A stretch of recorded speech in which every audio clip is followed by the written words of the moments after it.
13वीं बार बहू ने फिर स्नान करवाया और श्रृंगार किया। इस बार कान्हा जी ने सोचा, अब तो मुस्कुराना ही पड़ेगा, वरना यह भक्तिन मुझे और स्नान करवाएगी। जैसे ही बहू ने दर्पण उठाया और झुककर देखा, कान्हा जी की मूर्ति में एक मंद मोहक मुस्कान उभरी। बहू आनंद से झूम उठी। उसे विश्वास नहीं हुआ। उसने सोचा, शायद यह भ्रम है। उसने फिर दर्पण दिखाया और कान्हा जी फिर मुस्कुराए। उनकी वह मनमोहक हंसी बहू के हृदय में बस गई। उसने बार बार दर्पण दिखाया और हर बार कान्हा जी की मुस्कान और गहरी होती गई। उस दिन बहू ने प्रेम से भोग लगाया, आरती की और बाकी सेवाएं पूरी की। अगले दिन भी उसने यही किया और कान्हा जी को ठंडे स्नान का डर याद आते ही वे तुरंत मुस्कुरा देते।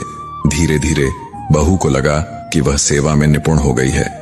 1 महीने बाद माई लौटी और बहू से सेवा का हाल पूछा। बहू ने कहा, माई, पहले दिन तो सेवा कठिन लगी, लेकिन अब मैं निपुण हो गई हूँ। कान्हा जी रोज मुस्कुराते हैं।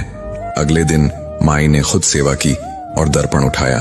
तभी कान्हा जी प्रकट हुए और बोले, माई, तेरी सेवा से मैं प्रसन्न हूँ, पर दर्पण दिखाने की सेवा तो अब बहू रानी ही करेगी। उसकी भक्ति में कुछ और ही बात है। माई ने बहू से सारी बात सुनी और उसकी श्रद्धा देखकर गदगद हो गई। उसे समझ आ गया कि बहू ने अपने प्रेम से कान्हा जी का दिल जीत लिया। उसने खुशी खुशी कान्हा जी की सेवा बहू को सौंप दी और निश्चिंत हो गई। इस तरह एक साधारण भक्तिन की लगन और प्रेम ने स्वयं श्री कृष्ण को बार बार मुस्कुराने पर मजबूर कर दिया। यह कहानी हमें सिखाती है कि सच्ची भक्ति में इतनी शक्ति होती है